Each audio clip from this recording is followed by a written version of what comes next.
Introducing in the blue corner, wearing the red trunks from Stanley,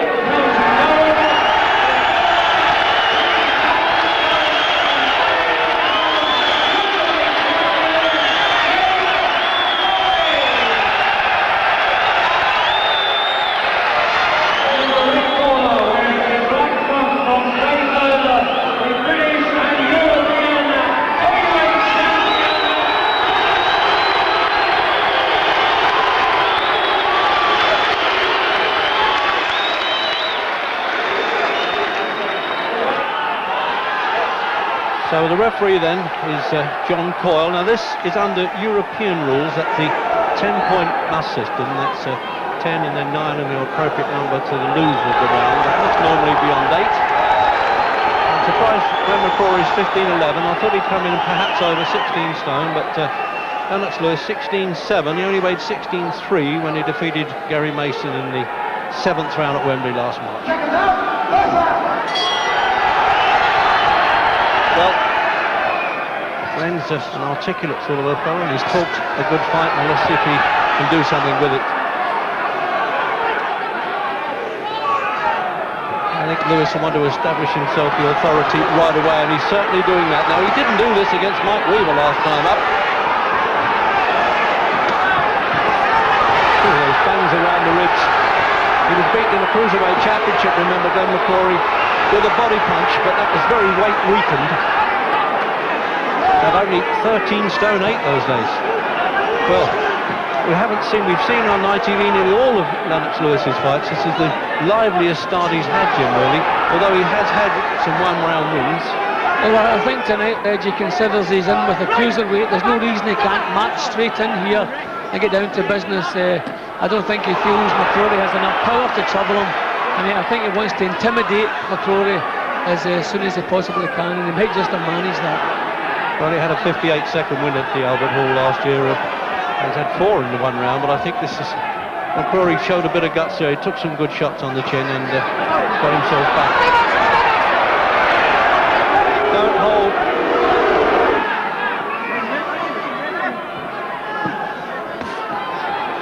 Beating a man of Mike Weaver's caliber, admittedly very much a veteran, but he did it with a perfect textbook punch, a right-hander in Lake Tahoe.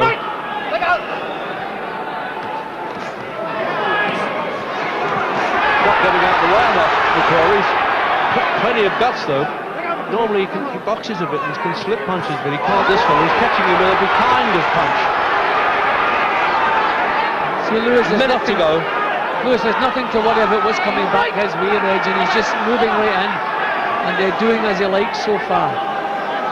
He's drawn some blood already from one of those uppercuts.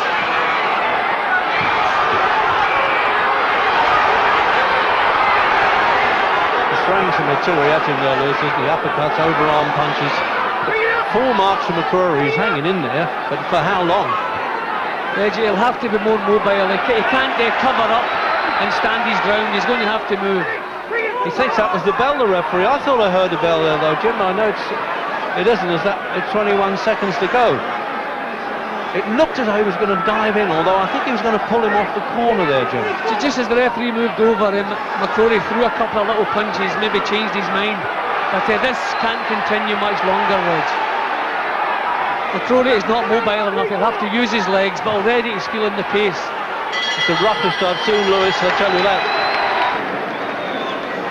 Well, gentleman, Glenn on the gown there, on the tunics there of the seconds, and he certainly is. There was plenty of guts going in there, wasn't there? Only had one recent fight as a heavyweight, and I wondered whether he really had sufficient credentials. But when it comes to the heart, he's got plenty of it. And in replay, Jim. Yeah, well, Lewis just doing completely as he pleases. That was the uppercut that started the blood from the nose.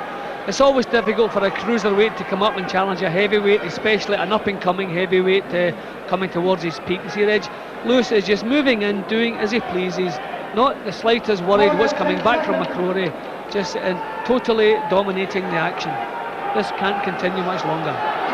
Well, you never know the way any heavyweight contest can turn around, but it certainly looks most unlikely.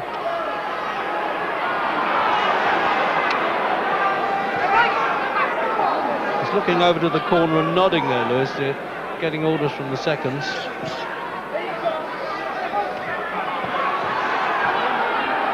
And the Americans have said, well, we think this kid might be the best on the block of the young fellas coming up.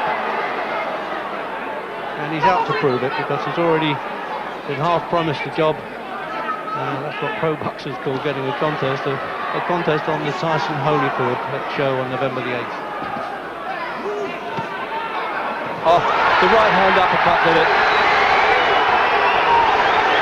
And John Coyle's showing the finger count as well to make sure that he understands it perfectly. Get a mandatory 8.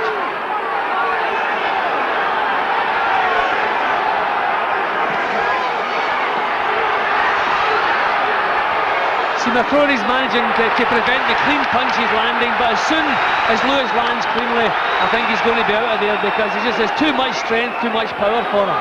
McCrory's been saying that Lewis hasn't really fought anybody that has his ability, but Lewis has taken the play away and the fight away from him, and a long right hand.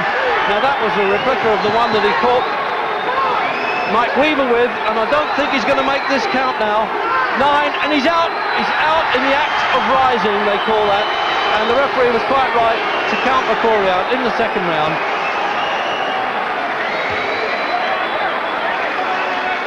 Well, he gave it all he's got there. Just in that last half minute, Jim, there was a great fight back by McCrory, but he was hopelessly outpunched. Well, you have to say, very impressive action from Lewis. I mean, McCrory called himself a heavyweight. He came into a challenge for a heavyweight title. Lewis went about the job as a heavyweight should. He parcelled him up, never allowed McCrory into the fight at any time, completely dominated him, then got him out of there. Thankfully, McCrory didn't suffer too much as far as punishment is concerned. So that's hard as well for what they call the cut man there. Jimmy Tibbs is in the corner, who of course was with Michael Watson last week. So look at those powerful shoulders. Well, he's carrying the sort of hopes of the nation on those shoulders, isn't he? Haven't had a heavyweight champion since Bob Fitzsimmons, and he never fought in this country, Cornishman. And as we look at the replays now, this is the first knockdown, Jim. Yeah, see, you have to be troubled by an opponent's punches. If you're not, then you just go in and do exactly as you please.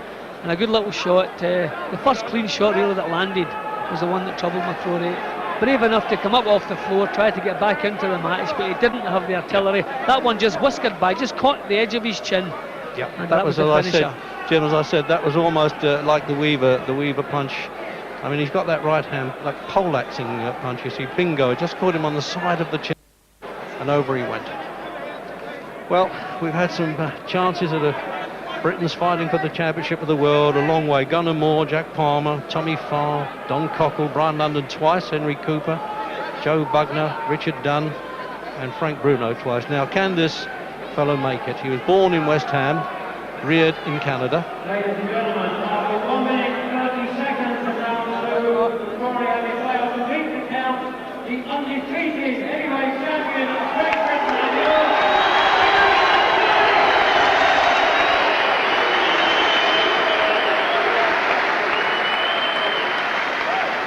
So he worked up a sweat, but really that was about all, and gets the European belt. John Morris, the Secretary of the Boxing Board of Control, who's represented as steward for the European Boxing Union on this contest, and he gets the Lonsdale belt replaced, and it'll, certainly as far as Europe's concerned, it's going to take some special heavyweight to try and knock him off the pedestal. And there's McCrory now. Sad for him as well. I think his wife, Mandy, is asking him to get out the game. He's got so many other things to do, acting, running a bar, modelling, the whole bit of TV commentating, and he's very good at that too. So, with so many belts around, he looks almost like a bandit. So let's get another opinion then from the man who one of these days might shift him, Frank Bruno. Frank, what did you think of Lennox Lewis's Pretty performance impressive, tonight? you know, pretty impressive. The referee could have stopped holding a little bit, but it was pretty impressive. Now, he started better than I've ever seen him before. Yeah, usually he starts very, very slow, Gary, you know what I mean? But this time, not taking nothing away from Glenn McCRORY, you know. He was a cruiserweight, he had one fight as a heavyweight, so I think he should have had a couple of more fights. I'm just glad he wasn't hurt after the Michael Watson case and everything was okay. Yes, I mean, people watching at home would think, well, that wasn't much of a match, really. It wasn't much of a match, but, you know, I'm just glad that everything's okay and he's healthy and he's on his feet and everything's okay. Just dealing with Glenn McCRORY, presumably he should retire now, shouldn't he? Yeah, that's a natural thing for people to say, you know what I mean, that he should retire, you know what I mean? It's rude for people to say that he retired because he's a fighter, he's got a mortgage to pay and he's got a lot of bills to pay, he's got a wife and he's got kids, so... But we are talking about health and he's got nowhere to go. Yeah, you are talking about health, Gary, you know what I mean? But boxing, we all know that boxing can give, you know, not give you bad health, it can be bad, driving can be bad, everything can be bad for you, Gary. Right, let's talk about Lennox Lewis.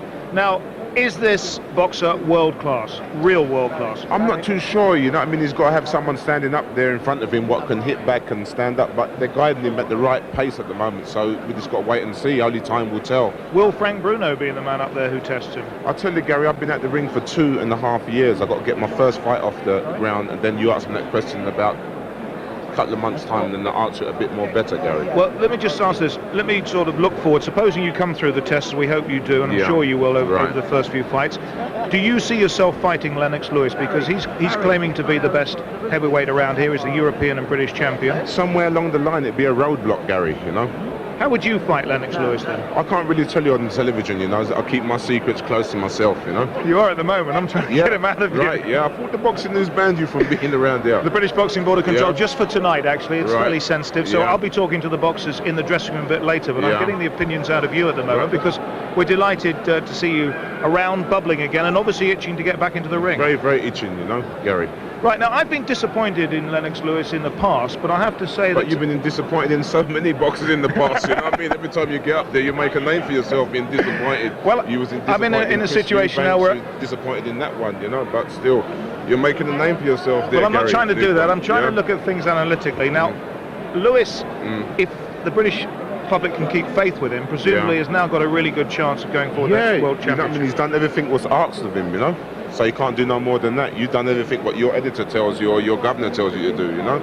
Or sometimes you get a little bit naughty. Do you think so? Yeah, I'm being kind to you tonight, though. Yeah, you're very kind, you know? I got to buy you a drink. Not at the moment because you're in training. But with Lewis now, he's going to America. The one worry over here is, are we going to lose Lennox Lewis to the American scene? Because there's some talk about him signing a 4-fight deal with the Duvers. Like, 4-fight deal with the Duvers, but the man's got to, you know what I mean, make his bread or make his call wherever it takes him. If it takes him America, it takes him America. You know, that question you got to ask him. You can't ask me that question. You got to ask Frank Manonli or Lennox Lewis himself. You've had 2 shots at the world title. I mean, is this the country to breed heavyweights, or do you in the end have to go to America? I think in this country they're getting very, very hungry, the heavyweights, you know, because like with the recession and there's young guys, they're breeding them very, very fast up and down the country, Birmingham, Wolverhampton, London, Tottenham, all over the place. So in a couple of years' time, you never know, Gary. Good, I've enjoyed sparring with you tonight. Thank you very much. Cheers. The ball weren't bad in picking you not to go up there, but you've been very cool today, Gary. You take it easy. Well, thank you for calling me Gary and not Harry. It's a nice change. Problem. You look like Harry with them glasses, but you're a bit more bigger than Harry. Yeah, I certainly am. Cheers. Thank you very much. Good, nice one, Gary. Good to join you. Cheers. Thank you. Well, we're talking to you nice and early, Lennox, because the fight finished nice and early from your point of view. Why did you start so quickly tonight? Well, because I had a lot of confidence going into the fight, and I wanted to be taken really seriously. I didn't think that Glenn McCRORY took me that seriously, so I wanted to prove to him this is what the heavyweight class is all about. It was the best performance we've seen from you, but did you get extra confidence in starting like that because you were fighting what it was in effect a cruiserweight in the past? Not really, because I realized because he was a cruiserweight coming up to heavyweight, he would have that added speed. And because my team behind me got me in really good shape, I felt really confident going out there. Well, we can show you the moments that mattered here in the fight now. And this is the first knockdown. So what are your comments here? I had him up against the ropes, and I knew he would be ducking. So he was really ducking into my uppercuts, and John Davenport always said to me, look at what you see and just react off of it. Well, this is the finish, and your concentration's really there. Yeah, he said to just keep that jab out there and then throw a left, right. And it was a glancing right hand that hit him right on the chin that ended it all. Lennox, have you looked at your career and thought, why am I getting all this criticism from people like me and from newspapers you've read and at times the British public? And have you sort of thought, now I've really got to move up a gear? I've been reading a lot of a lot of criticism in the paper. You know, I realize there's a lot of jealous people out there, but I think it's good that I get that criticism because that makes me work really hard. I got criticism going into the Olympics Games, and I won that. I got criticism going into my first professional fight, and I won that. And I think, you know, keep all the critics coming. I like the comments. It just makes me work that harder. Well, you certainly did the business tonight. Now you're looking forward to America. I mean, there is talk about you going to box in America. There's talk of a 4-fight deal with the Duvers, etc., etc. Are we going to lose you now that we're seeing the best of you? No, I'm still going to be boxing under the same flag. That's the British flag. And I'm going to go over there and, you know, with all the country behind me and to do good over there. But you are going to box still here in England? Oh, definitely. How far away do you think you are from a world title shot? I would say within a year. Right. Now, looking at Glenn McCRORY, I know it's not your business, but what would your advice be to him now? Would you pack it up now if you were him? If I was Glenn McCRORY, you know, I wouldn't say pack it up. You know, there's still a lot of heavyweights out there he could beat. You know, it depends on how he feels. Can I just ask you one final question? I mean, obviously it's a very sensitive week for British boxing, and everybody, including yourself, will be sad about what's happening to Michael Watson. But from a professional's point of view, how have you viewed this week and your own career and your thoughts about it? You know, it was really sad to see that happen to, especially a nice guy like Mike. And, you know, I made sure I took time out to say a little prayer. It, you know, it opens your eyes a bit about the profession that we're all in. But this is the profession that we've took, and we realize the dangers involved. Your opinions are always worthwhile because they're considered. Now, what are your considered opinions about your thoughts about the profession you're in? Basically, I just want to go out there and achieve my goal and then get out of the sport. Does it worry you, the danger of it? No, I think it's just an added thing.